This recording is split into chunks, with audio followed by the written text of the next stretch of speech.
더 따뜻한 복지를 위해서 열심히 하겠다 이런 말씀을 드리면서 준비된 자료를 토대로 업무 계획을 말씀을 드리도록 하겠습니다. 2026년 주요 업무 계획에 대해 설명드리겠습니다. 올해는 함께 누리는 복지, 더 건강한 세종이라는 비전을 중심으로 5대 전략 과제를 추진하겠습니다. 첫째, 출산율 1위에 걸맞은 보육 선도 도시로 도약하겠습니다. 아이 낳고 키우기 좋은 환경 조성을 위해 임신, 출산, 보육 전 주기를 아우르는 공공 돌봄과 의료 안전망을 구축하겠습니다. 먼저 공공보육 인프라를 확충하고 필요 경비를 지원하여 가정에서 체감할 수 있는 보육 환경을 조성하겠습니다. 집현동에 공동육아, 육아나눔터 및 국공육 어린이집을 확충하고 어린이집 영유아 필요 경비를 신규 지원하도록 하겠습니다. 방과 후 돌봄 시설인 다함께 돌봄센터를 확충하고 아동 수당 연령을 8세에서 9세 미만으로 확대를 하며 지급액도 10만원에서 10만 5천원으로 확대를 추진하겠습니다. 365일 24시간 돌봄 어린이집 도담동에 있는데요. 도렘 아띠 어린이집입니다. 운영을 지속토록 해나가고요. 평일은 물론 주말, 공휴일 돌봄 공백을 최소화하도록 하겠습니다. 지역모자 의료센터와 소아응급의료 체계를 강화하여 출산과 육아를 위한 안정적 의료 환경을 구축하겠습니다. 지역모자 의료센터를 운영하여 임신과 출산부터 신생아 진료까지 통합진료 체계를 구축하고 이를 통해서 출산의 안전성을 높이며 산모의 심리적 부담을 완화하겠습니다. 공공심야약국과 달빛병원을 지속 운영하고 소아응급센터 24시간 운영을 확대하여 야간과 주말 의료 접근성을 강화하겠습니다. 지역사회 내 결혼, 가족에 대한 긍정적 인식을 확산하여 저출생을 극복할 수 있는 기반을 다지겠습니다.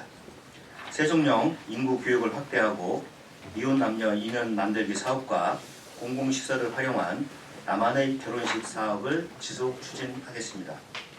직장맘 지원센터와 세일센터를 통해 일하는 부모 지원을 활성화하여 일과 육아 부담을 완화하겠습니다. 더불어 남성의 돌봄 참여를 높이고 가정 내 성평등한 양육 환경을 위해 백인의 앞바단을 지속 운영하겠습니다.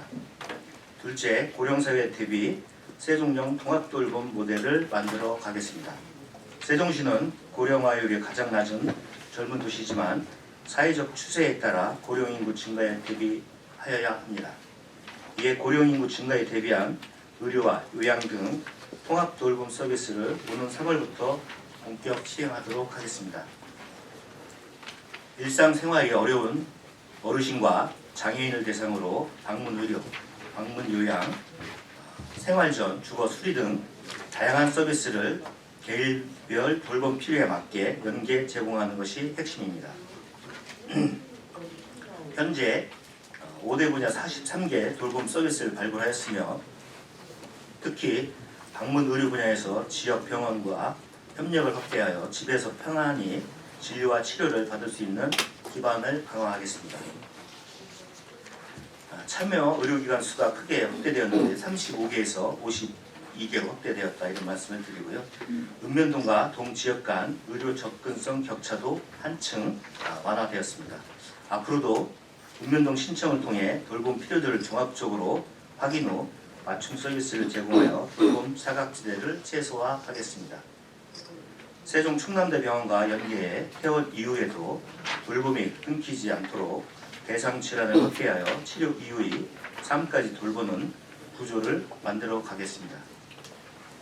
또한 호스피스 전문 기관이 없는 지역 여건을 고려해서 생애 말기 대상제도 사업 대상에 포함하여 돌봄과 의료의 공백을 빈틈없이 메워나가고 향후 저소득층뿐만 아니라 여러 소득계층에 다양한 돌봄 서비스가 제공되도록 세종령 돌봄 체계를 구축하겠습니다. 셋째, 일자리 생활 지원으로 취약계층의 자립 기반을 넓히겠습니다. 취약계층이 보호 대상에 머무르지 않고 사회 참여를 통해 안정적인 소득을 얻고 스스로 삶을 꾸려갈 수 있도록 일자리 사업을 내실 있게 운영하겠습니다. 올해는 4,334명의 어르신에게 일자리를 제공하되 단속 소득 보전을 넘어 어르신의 삶의 경험과 지혜가 지역 사회의 자원이 되는 의미 있는 사회 참여형 일자리를 확대해 나가겠습니다. 먼저 지역 안전과 공동체를 지키는 시니어 폴리스와 마을의 역사와 기록을 남기는 지역문화 기록가 사업을 이어가겠습니다. 특히 시구 운영에도 지역사회 호응이 컸던 어르신과 농가가 상상하는 싱싱 은빛 어울순 사업은 사업단으로 확대 운영하겠습니다. 나아가 행복한상 분식점을 올해부터 추가 운영하여 청소년에게 저렴하고 따뜻한 음식을 제공하고 세대 간 소통과 지역 공동체 회복을 견인하는 일자리 모델을 만들겠습니다. 아울러 장애인 직업 재활시설을 내실 있게 운영하고 장애인 생산품에 대한 품질 향상과 판로 확대를 지원하여 장애인의 안정적인 경제활동 참여를 뒷받침하겠습니다.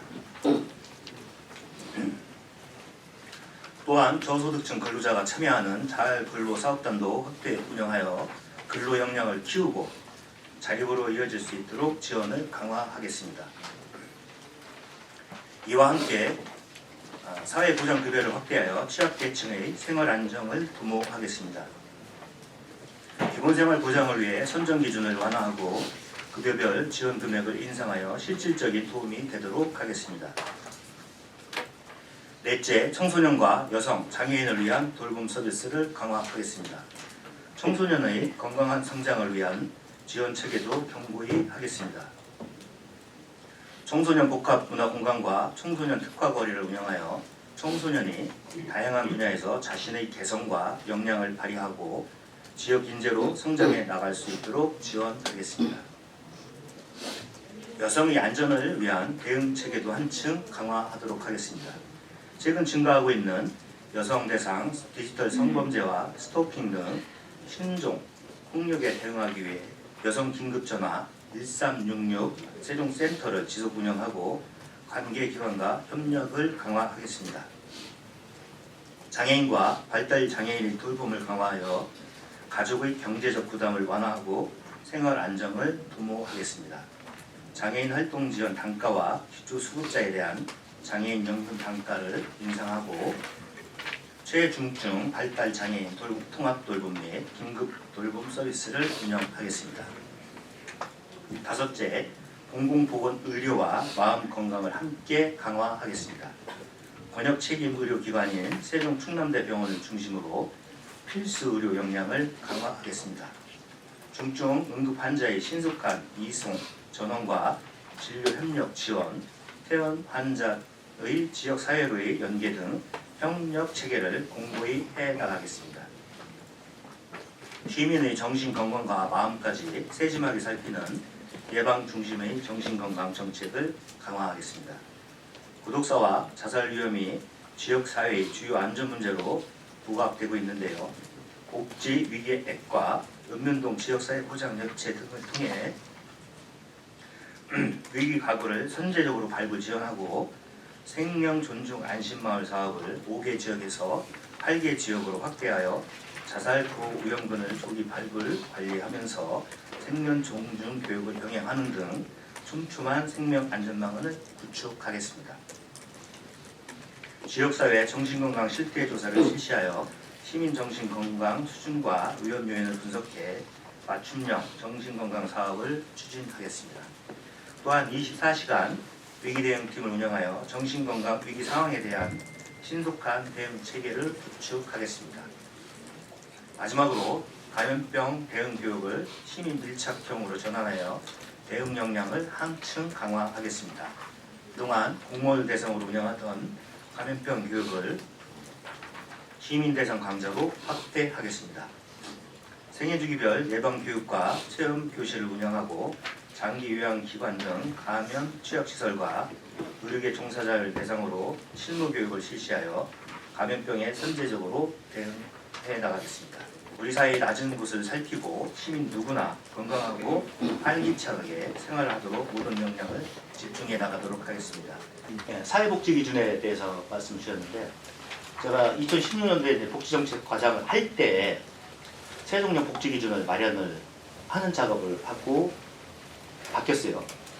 근데 아까 기자님께서 이제 서울시 거 뺏겼다는 표현을 했는데, 뺏긴 건 아니고 참고한 겁니다. 참고를 했는데, 그 당시에 주 포인트는 뭐였냐면은 세종령 생계제도였었어요. 지금 현재 생계제도가 보면 기초수급제도를 보면 크게 이제 네 가지로 분류가 됩니다. 생계, 교육, 또 주거, 교육. 교육은 이제 교육청과 연관성이 있기 때문에 저희가 또 제외하고 하는데, 그동안에 기준 중위 소득이라는 개념이 도입이 돼서 자꾸 이게 비율이 높아졌어요. 그러니까 세종시의 생계, 기초생계제도가 과거에는 한 20명, 50명 이렇게 혜택을 보시는 분들이 많았었는데, 지금은 제가 와서 보니까 한 4명, 5명 이렇더라고요. 물론 이제 혜택을 보시는 분들이 많지 않기 때문에 이 제도가 과연 필요하냐라는 지적도 있을 수도 있지만, 저는 달리 생각합니다. 단 한 사람이라도 복지 혜택을 보실 수 있는 어려운 분이 있다라고 하면 이 제도는 계속 갖고 가야 될 것 같고요. 다만 우리 세종시가 또 다른 어떤 부분이 있느냐 이렇게 말씀을 주셨는데, 이 설명하는 과정 속에서도 통합돌봄 저희가 3월 27일부터 시행을 할 건데, 세종령 통합돌봄을 지금 고민을 하고 있습니다. 저희가 이제 호스피스 전문기관이 없다 보니까 생애말기 환자도 돌봄 대상에 이제 포함을 시키고 있는데, 복지부의 어떤 가이드라인 성격을 보면 65세 이상으로 구분을 하고 있어요. 근데 저희는 호스피스 전문 병원 이런 것들이 없기 때문에 65세에 국한하지 않고 모든 전 연령을 대상으로 생애발기 환자를 돌보겠다. 이게 이제 이런 것들이 새로운 세종령이 될 수가 있고요. 또 하나는 지금 현재 일상생활이 어려우신 분들 65세 이상으로 돼가지고, 예를 들어서 요양병원이라든가 입소 단계에 계신 분들, 아니면 퇴원하신 그런 단계에 계신 분들을 대상으로 하는 건데, 이건 좀 사후적인 조치거든요. 이미 어려우신 분들은 사전적인 조치도 좀 필요하지 않겠나. 근데 아까 말씀드려가면서 신구 도시 얘기를 했는데, 저희가 1읍 9명이지 않습니까? 지금 7개의 면에 보면 보건진료소가 있어요. 보건진료소가 어떤 좀 약간의 처방도 좀 가능하고, 약도 어려우신 분들한테, 아프신 분들한테 배부해드릴 수가 있고 복용할 수 있게끔 하는 그런 기능을 가지고 있는데, 이게 자꾸 도시화되고 연 단위에도 병원도 생기고 하다 보니까, 또 금남면 같은 경우는 보건진료소가 병원 바로 인근에 있다 보니까 보건진료소 활용도가 굉장히 떨어져요. 그래서 이런 보건진료소에 근무하시는 간호사분들이 있기 때문에 방문, 진료까지 못하더라도 이분들이 케어할 수가 있기 때문에 보건진료를 적극적으로 활용을 하면 돌봄 시스템에서 타 지자체 대비 차별화를 줄 수 있지 않겠나. 과거 세종령 생계제도와 이런 돌봄 시스템에서 좀 차별을 둬서 세종령으로 가겠다, 이런 말씀을 드리고요. 마지막으로 이제 예산 문제 말씀을 주셨는데, 복지국도 보면은 한 10여 개 사업이 예산이 다 반영이 안 됐습니다. 물론 시 재정이 어렵기 때문에 반영이 안 된 건데, 제가 가서 따져보니까 올해 한 8월까지는 집행이 가능하겠더라고요. 그럼 추경이 빨리 있어야 되는데, 지금 재정이 세입이 없는 상태에서 추경이 과연 8월달 안으로 있을 것이냐. 있다라고 하면 괜찮습니다.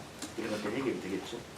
근데 만약에 8월 이전에 추경이 없으면 저희 국에서 이제 대비책이 획기적인 건 아니지만, 복지부를 대상으로 저희가 보조사업이 많다 보니까 그럼 국비를 당겨 배정해달라, 자금을 3, 4분기가 되니까 당겨 배정을 받으면 저희는 숨통을 좀 틔울 수가 있을 것 같아요.